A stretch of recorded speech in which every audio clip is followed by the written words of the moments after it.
It's like all these jerseys. It's like Philadelphia in here or something. Welcome to the Kimmel Center.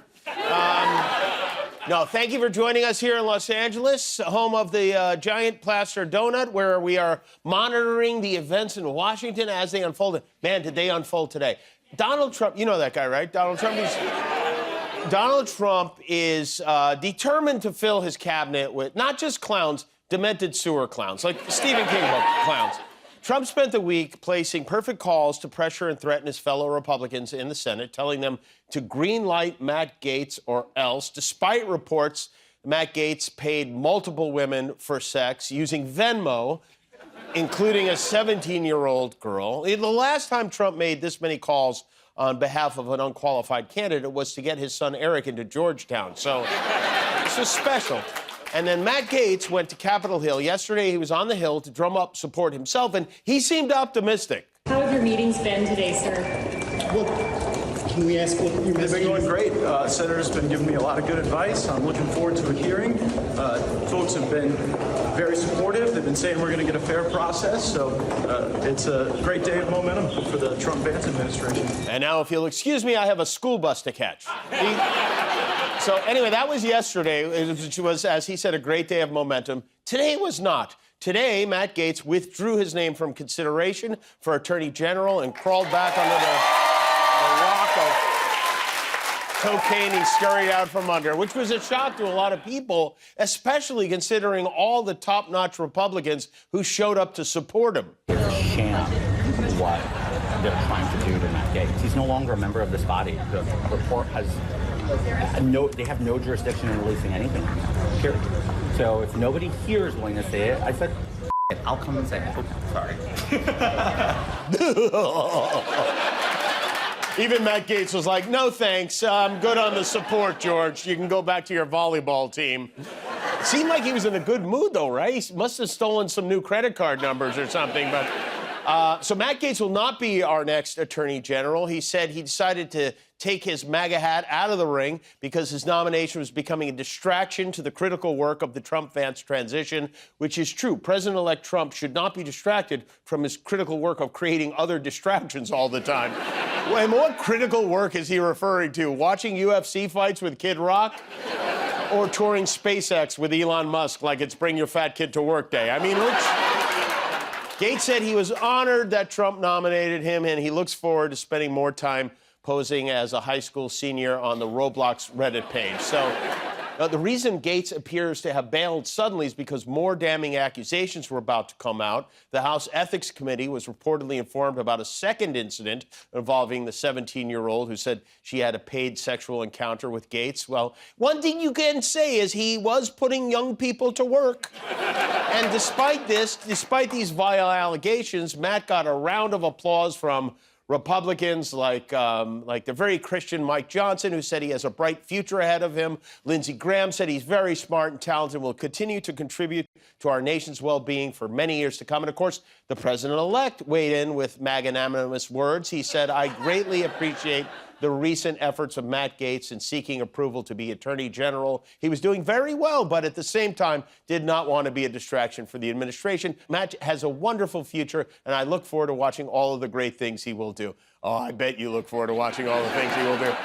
I look forward to tracking his future Venmo transactions. See, the thing is, Trump did this wrong. He did it in the wrong order. First, you nominate Diddy for Attorney General, then Matt Gaetz. And while this is sad news for Gaetz and his fans, it is potentially very exciting news for Judge Jeanine Pirro, who will be our next Attorney General. Poor Rudy Giuliani. He has to be on the twin bed in the office his son converted into a guest room right now going, what about me?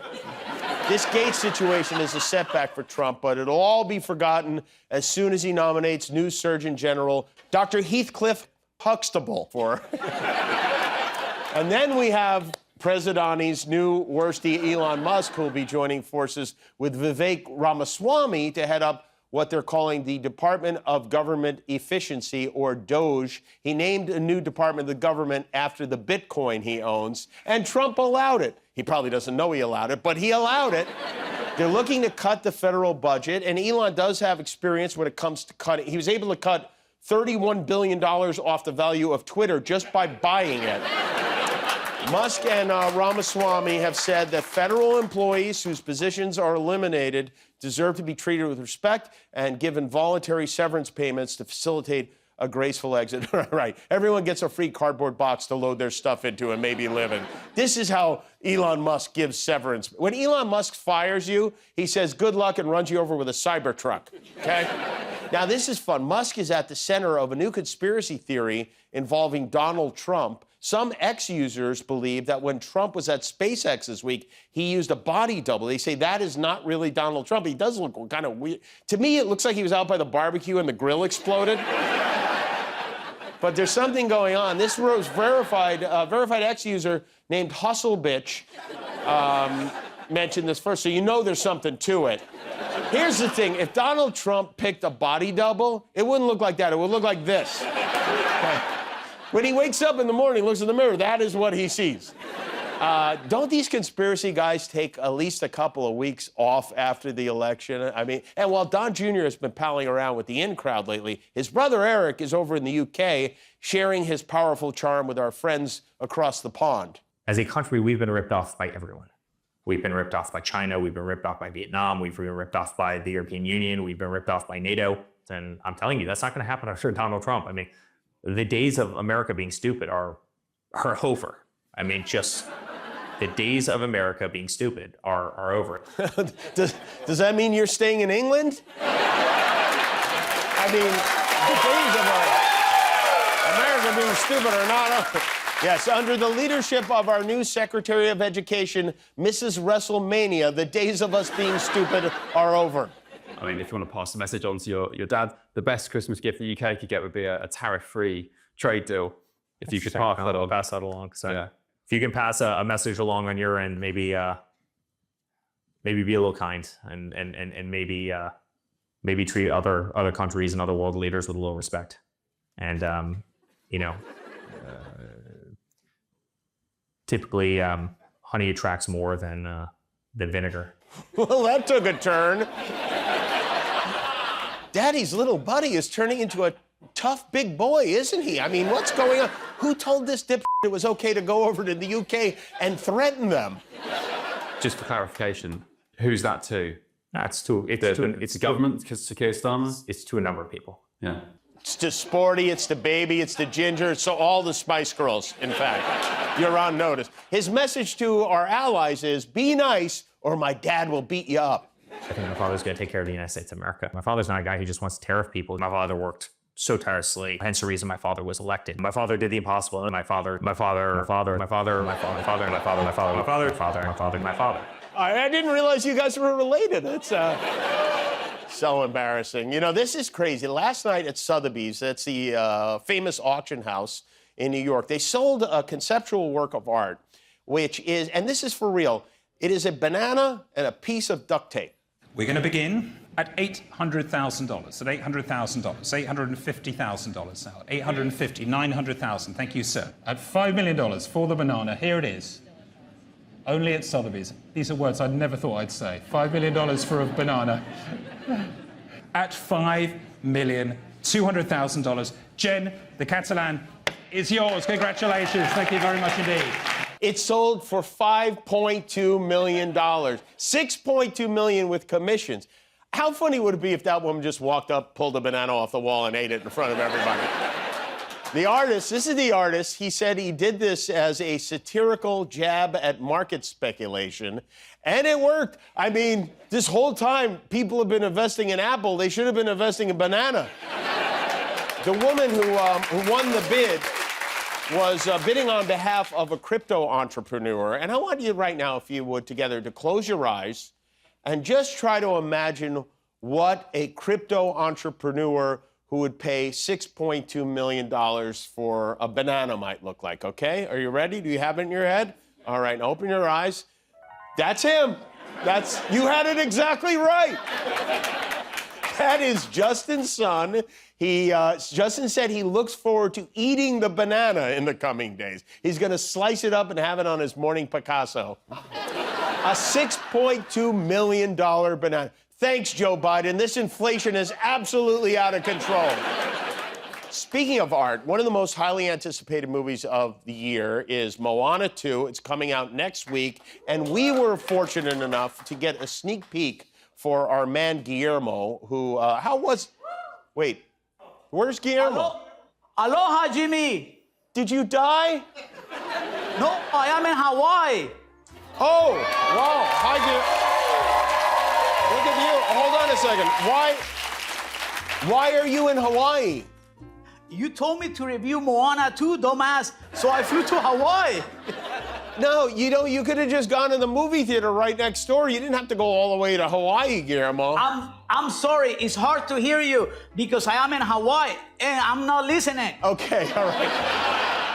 All right, well, what did you think of the movie then? What movie? Moana 2. What do you mean, what movie? Oh, I haven't watched it yet. It doesn't come out until Wednesday. Guillermo, wasn't the whole point of this trip you took so you could see the movie and tell us about it in advance? Listen, dude, you take a chill pill, relax. We are in Hawaii. Wait, no, we are not in Hawaii. I'm not in Hawaii. None of us are in Hawaii. Has anybody seen Moana 2? No, we've not seen Moana. Hey, I saw it. Oh. I saw Moana too. What a surprise, it's Dwayne Johnson. Hey, Dwayne, how you doing? Jimmy, how are you? I'm doing great. Wow, this is a good, okay, now you're off the hook, Guillermo.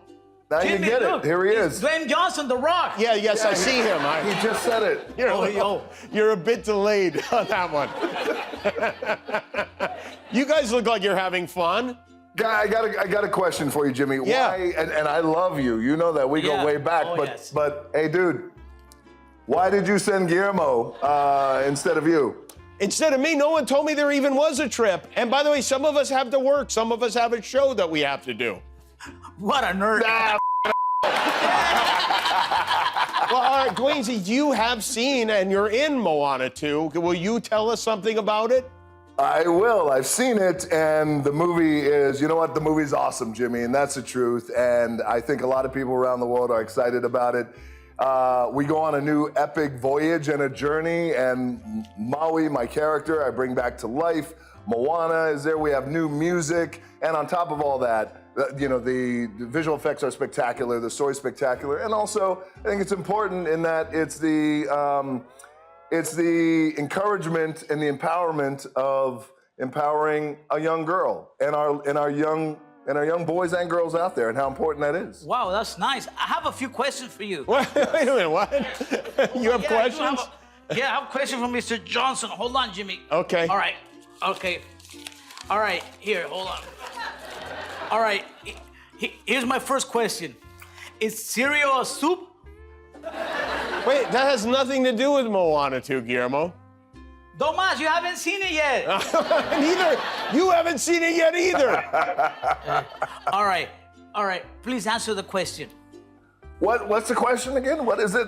Is cereal a soup? Is cereal a soup? Cereal is a soup. Cereal is only a soup when you eat it drunk. As I may have eaten it a few times drunk, that's when you just drink it. It becomes a soup. That's a solid answer. Yeah, okay. In the morning, it's regular cereal. Oh, okay. All right. Question number 2. Oh, there's another question. Oh my God. Who will win a fight between Godzilla or Moana? Moana would kick the out of Godzilla. I agree with you, yeah. All right. Last question. Can you put sunblock on my back? I want to hit the beach. Here.